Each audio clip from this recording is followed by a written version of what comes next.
سلام. توی این آموزش میخوایم نحوه استفاده از کاستوم کوئری ها برای ورود دیتا به نرم افزار تابلو رو خدمتتون توضیح بدیم. همونطور که میدونید شما میتونید به دیتابیس اسکیول سرور متصل بشید و دیتاتون رو با استفاده از یک کوئری که خودتون مینویسید وارد نرم افزار تابلو کنید و باهاش نموداراتون رو ایجاد کنید، چارتاتون رو ایجاد کنید. برای اینکه من بخوام از کاستوم کوئری استفاده کنم، ابتدا یه دونه کوئری میخوام بنویسم. این کوئری رو از دیتابیس TSQL 2012 استفاده میکنم برای نوشتنش، که این دیتابیس هم اگر سرچ بزنید تو اینترنت سورس کدش هست، به صورت اسکریپت هست که میتونید اجرا کنید و دیتابیس برای شما ایجاد میشه توی نرم افزار SQL سرور. خب من دیتایی که میخوام بیارم، میخوام از تیبل اوردر دیتیلز بیارم. من اول یه سلکت میزنم،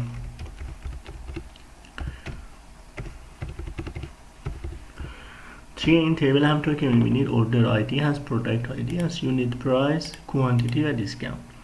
من میخوام به ازای هر سطر از این تیبل به جای پروداکت آیدی نام محصول بیارم، علاوه بر اون نام کاتگوریش هم بیارم و مبلغ یونیت پرایس ضرب در کوانتیتی، البته با احتساب تخفیفش که میشه یونیت کوانتیتی ضرب در یک منهای دیسکاونتش ضرب در یونیت پرایس میشه و ضرب کنم و منهای فریتش کنم. فریت هم توی تیبل اگر بخواد ببینیم توی تیبل sales.order هست. توی تیبل sales.order هست که اینو ما فرض میکنیم به عنوان هزینه حملش در نظر میگیریم. و علاوه بر این من میخوام امپلوی آیدی رو هم از اینجا میخوام بیارم و کاست آیدی هم میخوام بیارم. البته خود امپلوی آیدیشون رو نمیخوام بیارم، نامشون رو میخوام بیارم به جای اینکه امپلوی آیدی باشه.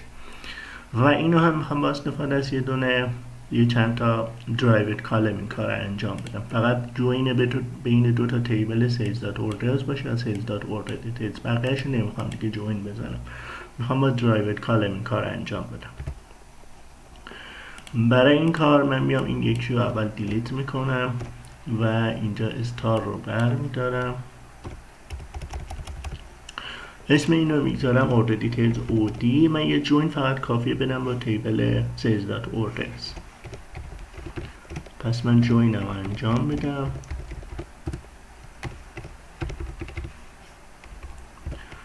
alias name این رو میگذارم O و میگم که O.order.id مساوی باشه با OD.order.id و اینجا اولین نامی که من میخوام نام امپلوی آیدی رو میخوام من بیارمش. برای اینکه نام امپلوی آیدی رو بخوام بیارم، به جای اینکه بخوام امپ آیدی رو بیارم، میخوام خود نام امپلوی رو بیارم. برای این کار میام از درایوت کالم استفاده میکنم، یعنی مینویسم که سلکت، البته نام امپلوی توی تیبل HR.employees. من اول ساختار تیبل رو ببینم، select staff from HR.employees. اگر اینجا ببینید امپلوی آیدی داره و فرست نیم و لاست نیم هم داره، که من میام از اینجا بیام و فرست نیم رو به اضافه یه دونه اسپیس میکنم و به اضافه لاست نیمش میکنم و این اسمش رو میگذارم فول نیم. from HR.employees اینجا یه الیاس نیم برای امپلوی میذارم و میگم که e.empid. و اینجا توی درایوت کالم همیشه باید حواسمون باشه که دیگه آن نره، ما از ور استفاده میکنیم. موقعی که میخوایم کوئریمون رو بنویسیم از ور استفاده میکنیم. e.empid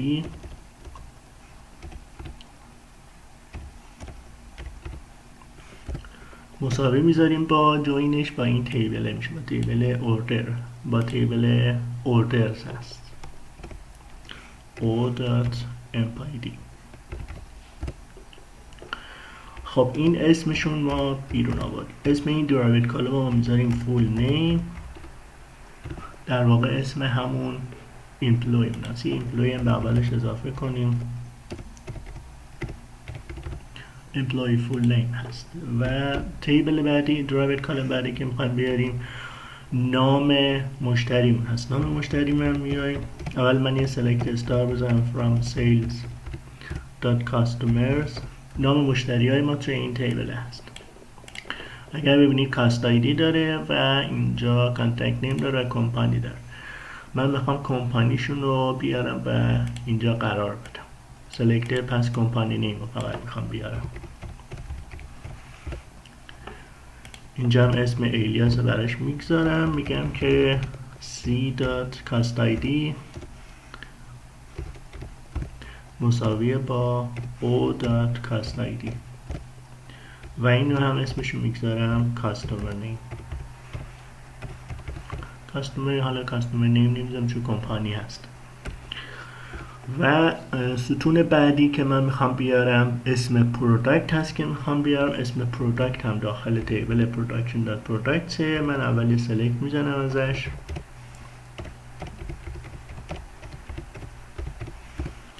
.products و اینجا هم اگر که ببینید داخل این تیبل پروداکت آیدی داریم و پروداکت نیم داریم. من میخوام پروداکت نیمش اینجا بیارم. پروداکت نیمش رو میخوام بیارم و اینو اسمش الیاس نیمش رو p میگذارم و میگم که where p.product id مساویه با od.product id چون جوینش با تیبل od میشه. order details داخل order details هست و این هم اسمش رو میذارم product name. و ستون بعدی که میخوام بیارم ستون کاتگوری هست. ستون کاتگوری نیم برای هر محصول ما یه دونه کاتگوری نیم داریم که این کاتگوری نیمش داخل تیبل کاتگوریز هست. اینجا من اگر بیارم sales.production.categories اگه بیارم میبینیم که این تیبل جوین خورده با تیبلی که ما اونجا داشتیم، با تیبل production.products بر اساس فیلد کاتگوری هم اومده، کاتگوری آیدی اومده جوین خورده. بنابراین من اینجا برای اینکه ساب کوری بنویسم درایور کالم هم یه خورده سخت‌تر میشه و اول باید بیام و یه دونه ساب کوری بنویسم و از اون ساب کوری توی درایور کالم هم استفاده کنم. توی این ساب کوری که من می‌نویسم که سلکت اول استار من بزنم from production.categories اسمش C میگذارم. inner join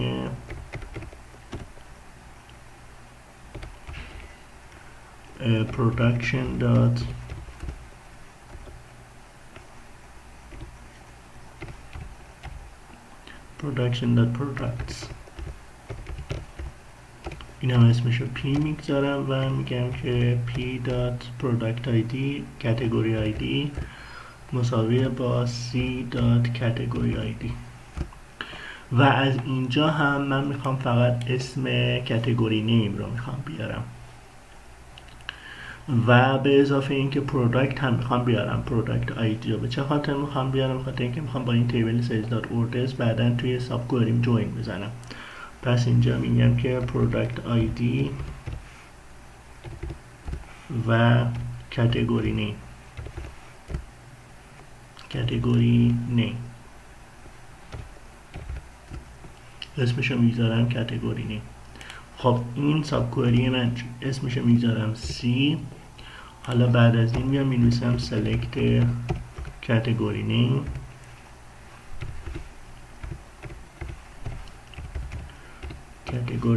from C.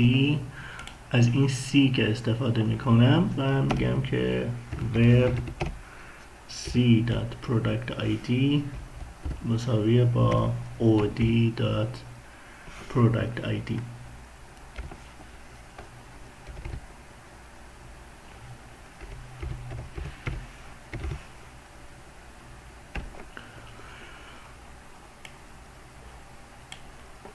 خب این رو هم داخل یه دونه پرانتز دیگه قرار میدم.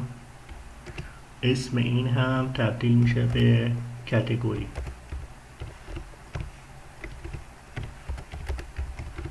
این هم کاتگوری نیم ما هست و در نهایت ستون آخری که ما داریم ستون مجموع فروش هست که برای مجموع فروش من میام اینجا و مقدار کوانتیتی رو ضرب در یک منهای دیسکاونت میکنم که تخفیفش رو کم بکنم ازش. یک منهای دیسکاونت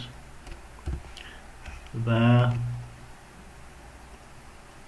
ضرب میکنم در یونیت پرایسش. در واقع یونیت پرایس ضرب در یک من دیسکاونتش که تخفیفش کم شده باشه ضرب در تعدادی که فروش رفته. منهای فریتی هم که توی تیبل سیلز دات اوردرز هست اینجا، اجازه بدید ما ببینیم اینو.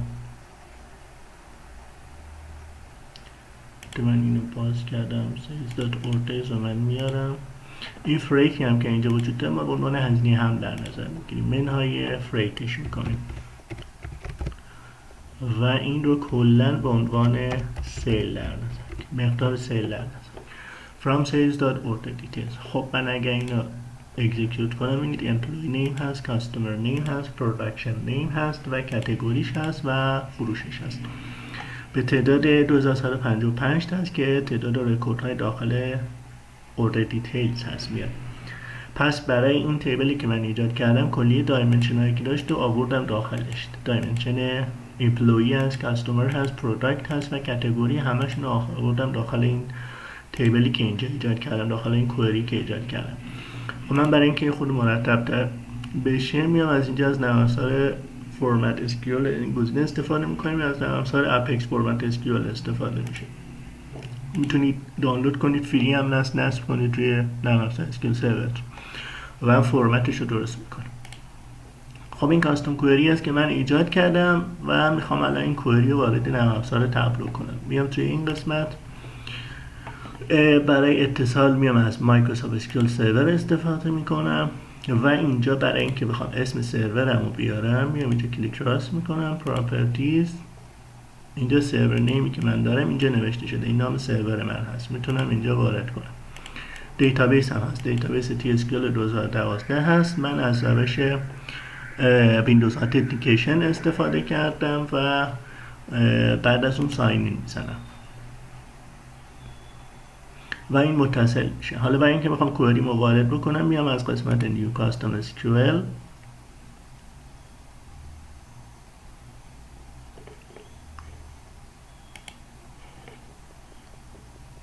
یه خود طول میکشه بار اول اینو اجرا بکنه. خب نیو کاستوم SQL میارم و اینجا کوئری که نوشتم و میارم و کپی میکنم داخل اون نیو کاستوم SQL و دیتا رو از طریق این کوئری وارد میکنم. اگر پیستش کنم اینجا اوکی کنم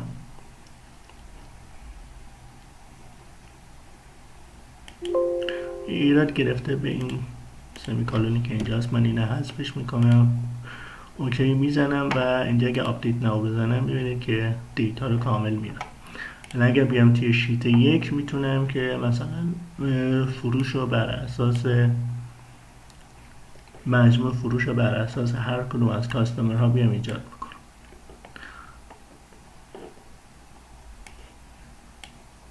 اینجا تعداد کاستمر زیادی ها مثلا میتونم بر اساس هر کدوم از کاتگوری ها بیام و رسمش کنم، یا بر اساس هر کدوم از پروداکت نیم ها بیام اینو رسمش بکنم و یا بر اساس امپلوی میتونم بیام اینو رسمش بکنم.